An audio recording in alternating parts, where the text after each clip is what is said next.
Hello friends, मैं रीता सरकार कहानियाँ सुनाती हूँ। मेरी कहानी का शीर्षक है सांप की मृत्यु। एक वृक्ष के ऊपर एक कौवा घोंसला बनाकर अपनी पत्नी के साथ रहता था। दोनों में बड़ा प्रेम था, इसलिए दोनों बड़े सुख के साथ रहते थे। दोनों रोज खाने की खोज में साथ साथ उड़ते थे और खा पीकर फिर साथ साथ लौट आते थे। कुछ दिनों बाद कहीं से एक काला सांप आ गया। सांप भी वृक्ष की जड़ में बिल बनाकर रहने लगा। कौवी सांप को देखकर डर गई। उसने कौवे से कहा, सांप बड़े दुष्ट स्वभाव का होता है, न जाने यह कहाँ से आ गया। कौवे ने कौवी को ढाढ़स बंधाया। उसने कहा, घबराओ नहीं, ईश्वर रक्षक हैं। कुछ दिनों पश्चात कौवी ने अंडे दिए। अंडों से बच्चे निकले। बच्चे धीरे धीरे बड़े हुए, उछलने कूदने लगे। कौवा और कौवी दोनों बच्चों को बहुत प्यार करते थे। एक दिन बच्चों को घोंसले में छोड़कर दोनों भोजन की खोज में चले गए। सन्नाटा देखकर सांप बिल से बाहर निकला। वह धीरे धीरे वृक्ष पर चढ़ गया। उसने कौवे के घोंसले के पास जाकर उसके बच्चों को खा लिया और चुपके से वृक्ष से नीचे उतरकर अपने बिल में चला गया। कौवा और कौवी दोनों जब लौटे तो घोंसले में अपने बच्चों को ना पाकर बड़े दुखी हुए। उन्होंने आसपास की चिड़ियों से अपने बच्चों के संबंध में पूछताछ की, पर कोई कुछ भी नहीं बता सका। कौवा और कौवी करते तो क्या करते, दोनों रो धोकर शांत हो गए। कुछ दिनों पश्चात कौवी ने फिर अंडे दिए। अंडे से बच्चे निकले। बच्चे कुछ बड़े हुए, उछलने कूदने लगे।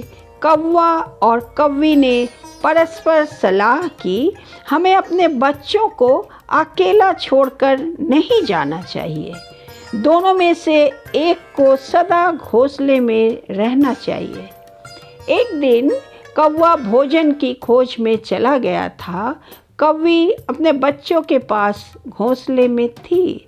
चारों ओर सन्नाटा था। सांप अपने बिल से बाहर निकला और धीरे धीरे वृक्ष के ऊपर चढ़ने लगा। कौवी ने सांप को देख लिया। वह जोर जोर से काँव काँव करने लगी, पर सांप के ऊपर कुछ भी प्रभाव नहीं पड़ा। वह वृक्ष पर चढ़ता ही गया और घोंसले के पास जा पहुंचा। कौवी सहायता के लिए जोर जोर से पुकारने लगी, पर उसकी सहायता के लिए कोई भी उसके पास नहीं पहुंच सका। सांप पहले की तरह उसके बच्चों को खाकर वृक्ष के नीचे उतर गया। कौवी करती तो क्या करती, सिर पीट पीट कर रोती ही रह गई। जब कौवा लौटा तो कौवी ने रो रो कर सांप के द्वारा बच्चों के खा जाने की बात सुनाई। कौवे की आंखों से भी आंसू निकल आए, पर उसने धैर्य से काम लिया। कौवी रो रही थी, विलाप कर रही थी। कौवा जी कड़ा करके कौवी को समझाने लगा। वह बोला, अब रो धोकर क्या करोगी, जो होना था वह हो गया। जी कड़ा करो, धीरज धरो। कौवी रोती हुई बोली, सांप दो दो बार मेरे बच्चों को खा गया। अब मैं इस वृक्ष पर नहीं रहूँगी, चलो किसी दूसरे वृक्ष पर चले। कौवा बोला, इस वृक्ष पर मेरे पूर्वज रह चुके हैं, इसे छोड़ना ठीक नहीं है। धैर्य धरकर इसी वृक्ष पर रहो। मैं सांप को मारने का उपाय करूँगा। किंतु कौवे के बहुत समझाने पर भी कौवी बार बार यही कहती रही कि किसी दूसरे वृक्ष पर चलो। आखिर कौवे ने कहा, तुम मेरी बात नहीं मानती तो अड़ोस पड़ोस की चिड़ियों से पूछो। कौवे और कौवी ने जब अड़ोस पड़ोस की चिड़ियों से सलाह ली तो उन्होंने भी कहा, तुम दोनों को इसी वृक्ष पर रहना चाहिए।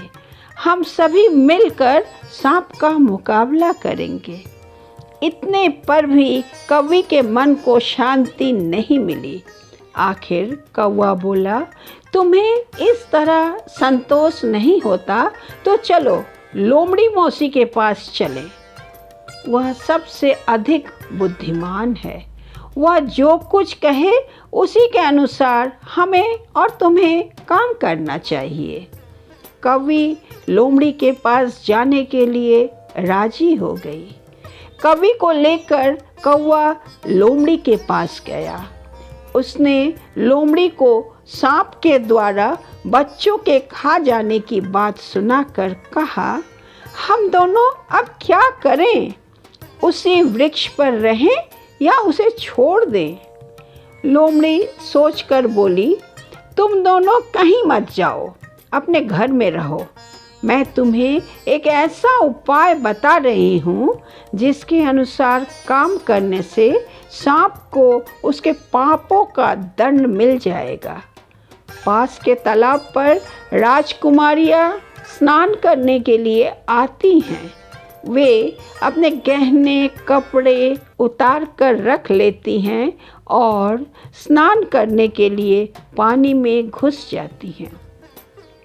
कल सुबह तुम दोनों वहीं पहुंच जाओ।